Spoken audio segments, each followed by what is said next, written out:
Brakati Yahweh, Brakati Yahushai, Brakati Yahweh, Brakati Yahushai, Brakati Yahweh, Brakati Yahweh, Ba'ashem Yahushai, Ba'ashem, Chakudash. It belongs to the apostles and the elders of Great Millstone. Well, salutations to the hopeful elect out there, you Akim to Sadakim that do this thing in the utmost truth and sincerity. On the pre-Shimon. This week I want to talk about the mark of the beast, MOTB abbreviation, right? Mark of the beast. And as the Apostle Al-Tahar emphasizes, Great Millstone predominantly speaks on the mark of the beast the most. And we go into the fact that it's the RFID microchip, right? Radio frequency identification, which pretty much that's how these NFCs are working, or you have RFID tags for work, RFID tags in your card, or NFC, whatever. The stage right now is pretty much set for it. You have countries like Nigeria that are limiting the cash withdrawals, maxing it to 45, trying to force their government, the people in their government, to use central digitized currency, right? CDC. Now, if you look it up, it'll tell you that 92% of the world's currency is completely digital. So about 8% is actually tangible cash. In the United States, it's more or less the same, maybe just a little bit more tangible cash. The Federal Reserve, when you hear that, the United States economy has hit a bubble and they're printing more money, they're not actually printing dollars, paper dollars, right? The Feds issue out digital currency in the form of debt, which the United States has to pay back with interest. Printing money, the United States printing money, that's done by the U.S. Treasury, which they're not printing as much money as the Federal Reserve is issuing out in the form of debt, right? And digital currencies, right? Now, you've been seeing for the past couple of months and to a year, a bit over a year, all these cryptocurrencies collapsing. A lot of people are losing money. You have Luna currency, you have FTX. And what should that make you brothers think of? Order ab chaos, right? Order out of chaos. It's a theme, the so-called white man says, but truly he doesn't create order out of chaos. The Lord does that. He creates chaos from more chaos. But he's going to institutionalize the ultimate solution, because right now the thing with cryptocurrency is everybody's loving it, but a majority of people, that the big whales, are demanding that it be regulated. So it's nothing for the government to create a cryptocurrencies backed by the United States government, which most of our transactions are done digitally, right? There's even certain things in this economy that has to be done digital. You can't jump in a Lyft or Uber and pay somebody in cash. It's all the whole entire transaction is done digitally, and that's through years of social conditioning, right? To condition the people, all right, to be used to doing everything digitally, right? When we go into the book of Revelation, the 13th chapter, the 16th verse on down, it tells you that he causes all, both small and great, rich and poor, to receive a mark in their right hand or in their forehead. And when you go into that word, mark is charagma, which in the Greek, it's rooted, the Greek root of charagma is charax. All right, you see that charax word the same time when Yahushua speaks about trenches, because pretty much an ancient world trench is when they dig different palisades in the ground. It'll kind of look like this, the digging different palisades. The Lord used the word charax because that's what the mark of the beast is. It's an incision. All right. Remember, John the Revelator is describing this whole thing going down the best way he could, with terms that's relative to his time. So it looked like a small stake being put into people's hands, all right? And that's what it looks like. Also, the mark of the beast is able to hold a lot of information. An interesting fact: 5 megabytes of data, I think back in the 1950s, weighed a little over a ton. Now, you transfer 5 megabytes of data, whatever, your phone could hold infinite more than that, right? your phone could have over 96 gigabytes of RAM. So you see within that 50-year span how much data that thing could hold. So the RFID chip, though it's small, it holds tons of information. It'll be able to do a lot of different things, but ultimately what it can do is, like the Rockefeller said, is pretty much turn your life on and off, you know?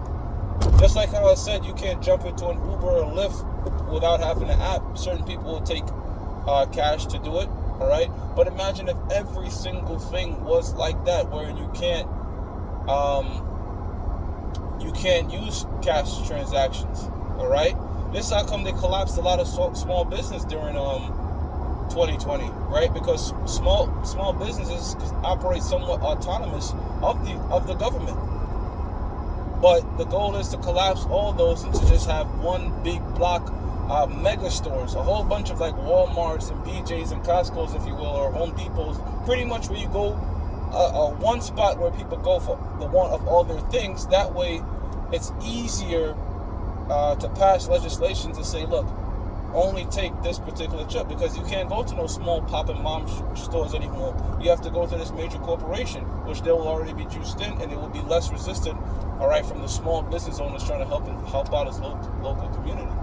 You see, this is why the scriptures, Habakkuk the 2nd chapter says, though it tarry, wait for it, for it surely will not tarry. The so-called white man is gradually implementing different laws and coming up with different methods to gear towards this RFID microchip, which is the MOTB. And guess what?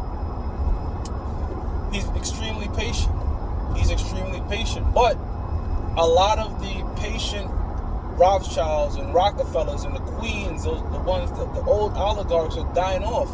And you're getting a new regime of Edomites, and you already know how people who will tend to be younger, like a younger type of mindset, or somewhat more hasty to prove themselves. So the ones that truly run this world, Job 9:24, all right,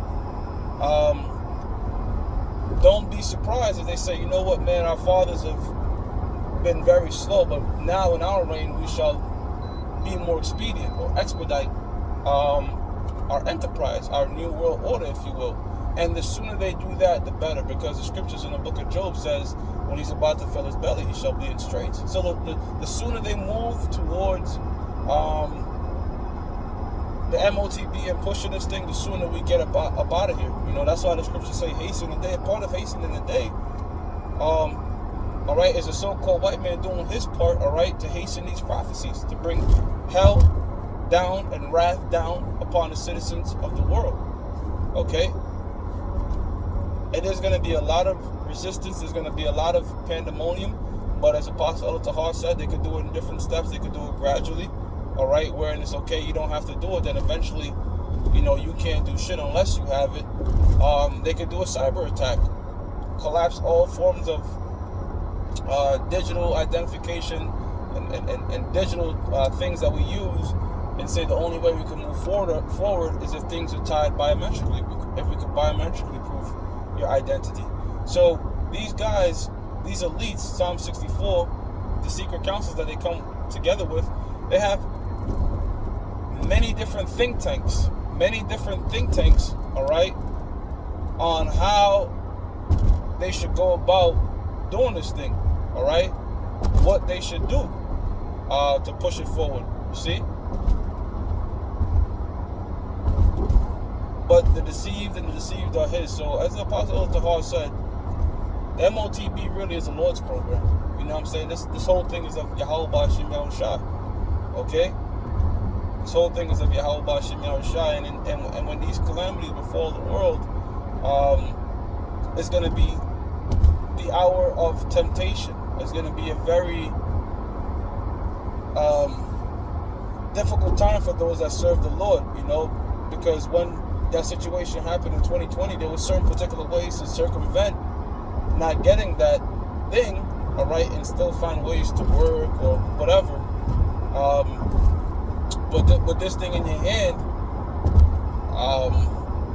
it's like there's no real way, you know what I'm saying? You're just going to have to be cut off from society, all right? And there's going to come a point in time where it's going to be forced upon us to the point of death.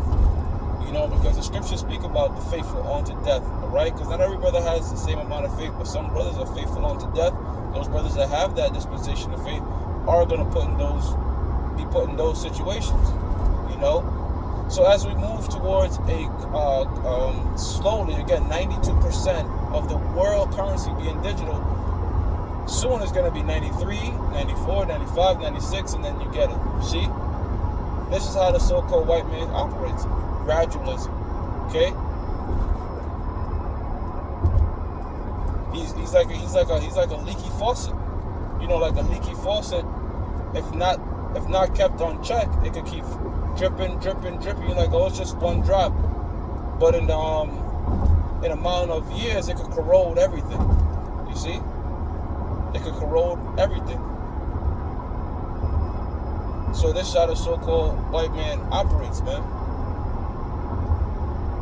Okay? And by the way, the government is already, if not already have, just waiting to institutionalize it, their form of cryptocurrency, man. You know? There's speculation on who started that. You know, it could be the CIA created that, you know, so they could launder and do their own nefarious activities. But be it as it may, at the end of the day, it's going to play a major role in this RFID cashless society that we're moving towards, man. That we're moving towards. You know, in closing, if 8% of the world's cash is actually cash, or you know, maybe I think like 14 or 18% in the United States, right? That right there tells you that there's not enough cash in the bank for everyone. You know? There's not enough tangible cash. Like if everyone was to say, let me switch to cash right now and pull all the money out they count, the banks literally will not have enough cash to support everybody. You know? That's something they might even use to say, to prevent a bank run, or to prevent something like that, we must go completely digital, you know? So, they're plotting, the Most High, you know, as the scripture says, the Most High is the potter, the so-called white man's the clay. So he's going to fashion him, all right, and make him think whatever the Most High wants him to think of the best way, okay, to usher in this MOTB, all right, this new age of transactions, okay? And how can I possibly forget? Whatever you do not take it. Pray to the Most High, Yahweh Bashim Yahushai, that He blesses you with death before taking that curse. You see, which is that MOTB, right? The mark of the beast, that RFID microchip, man. It's better to die with your integrity and be risen first in the kingdom of heaven than to succumb to the temptations of the flesh to continue to live in this society, you know, selling out to live in this society. With that, I'm going to give all praises to Yahweh, Ba'ashim Yahushua, Ba'ashim Kadash, that belongs to the apostles and the elders of Great Millstone True Well. Citations to hopefully elect that day, you Akim to Zadakim, and do this thing in the most truth and sincerity. Shalom.